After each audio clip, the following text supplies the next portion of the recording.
friends. Well, the sun is shining beautifully right now after all the rain we've had this morning and all day yesterday. We've had such great rain. The tank is filling up, the dams are filling up, and of course we're really happy after not having very much rain over the past 6 months. It's finally here. So everything's looking really happy. I have had quite a few comments on these hoops that I use to keep the netting and the frost cloth over my rows. So I wanted to do a little video on what I use to do these hoops and how I keep them nice and stable. And then whenever I get a question asked again in the future, because I'm bound to get more questions about them, I'll be able to refer you all to this video. So let's get into it.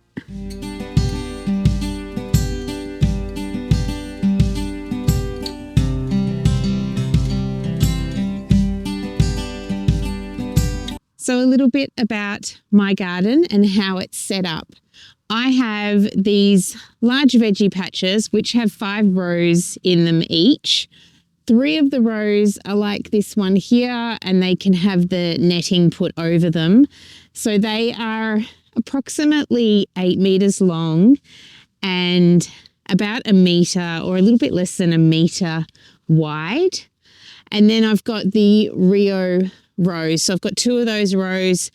They're quite narrow. They're about 25 to 30 centimeters, depending. And they've got the Rio on them. So that's more for things that climb, like pumpkins and peas and beans. And I've got the broad beans on them at the moment in this garden here.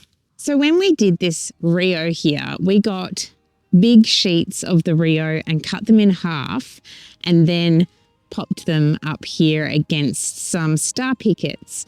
And when we did this and other jobs that we did around the farm using the Rio, we had some leftover pieces like this. And Rio's extremely strong. So my husband, being the very smart and handy person he is, thought, well, this is perfect for putting these on and making the hoops. So we had this irrigation pipe. This pipe is 1 inch, and we bought meters and meters and meters of it. So perhaps we had like 100 meters or a bit less. And we ended up not wanting to use this on the farm. We wanted some thicker pipe because the water moves through faster. So we got, I think, 3 inch. And this meant I could use this pipe to make the hoops. So I've cut these into lengths. We sort of measured. I had a few hoops made from some wire, and the wire was terrible. It's too thin.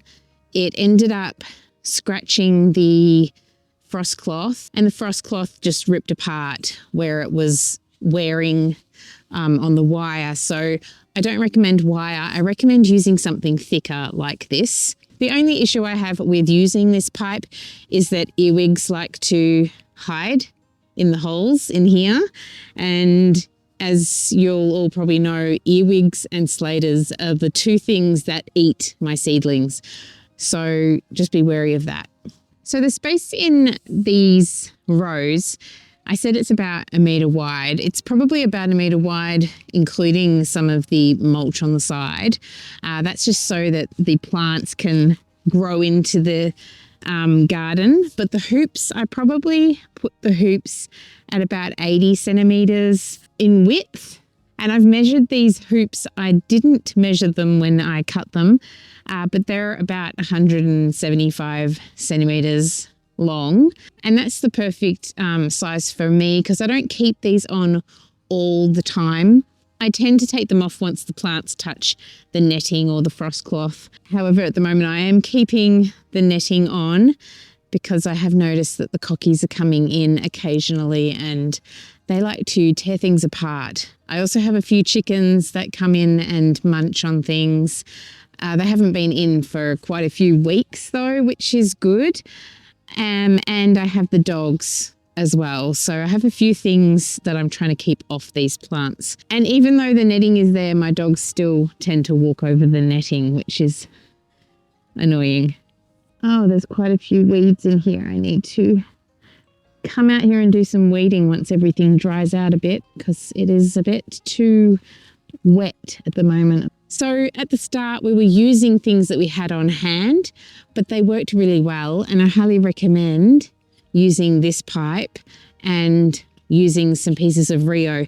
Now you could weld some metal structures, crosses like this. There's possibly other ways of making a similar thing like this using what materials you have on hand. I wouldn't say that you'd have to go out and buy Rio just to make these, but if you could get some sheets, you could actually cut them so that they're quite long as well, and they go into the ground much deeper than these ones do.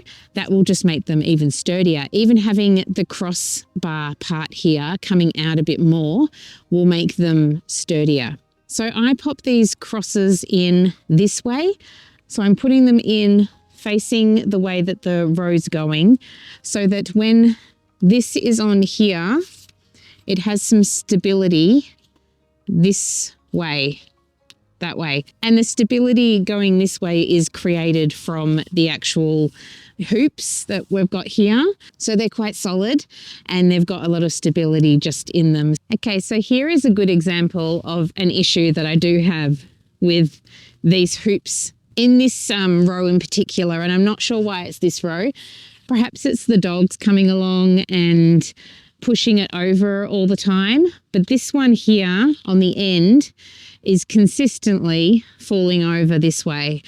So when I put the end ones in, I try to put these crosses in on a diagonal. So I'm going this way into the ground. And then if I come over here, see this one's a little bit bent. This could be one reason why it's also not working that well. I might go with the bend and pop the bend into the ground, see how that goes. And then I place the hoops in. Perhaps this needs to come out just a bit further. And you can see now that this is on an angle, and then I bring the netting over and I just tuck it either side and bring down the middle, bundle it up and pop a brick on top. And I've got bricks on every second hoop down the sides as well.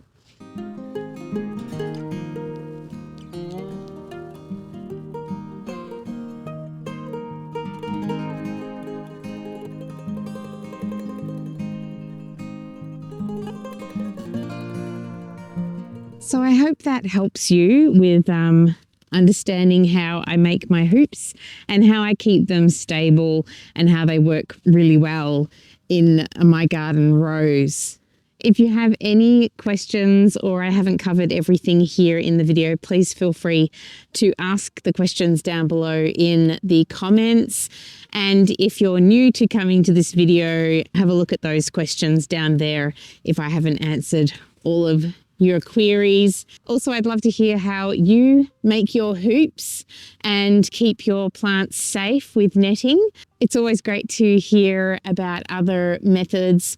You can build structures and all sorts of things, but these hoops are really simple and easy and not too expensive to pop up, and they're movable as well, which is great. You can see that I've started putting some in the middle row here because I want to put some netting over that as well. And we're just using all of these bricks left over from when we built the house. These were all recycled bricks that came from other homes, and we built our house using recycled brick. So you can definitely get your hands on some bricks if you want those, but there's other things that you could use to keep the netting down as well, like rocks or planks of wood. Just be mindful that those little critters like to hide under planks planks of wood. They also like to hide under the brick, but in the past I've found less bugs underneath the bricks than underneath planks of wood. So just be mindful of that as well.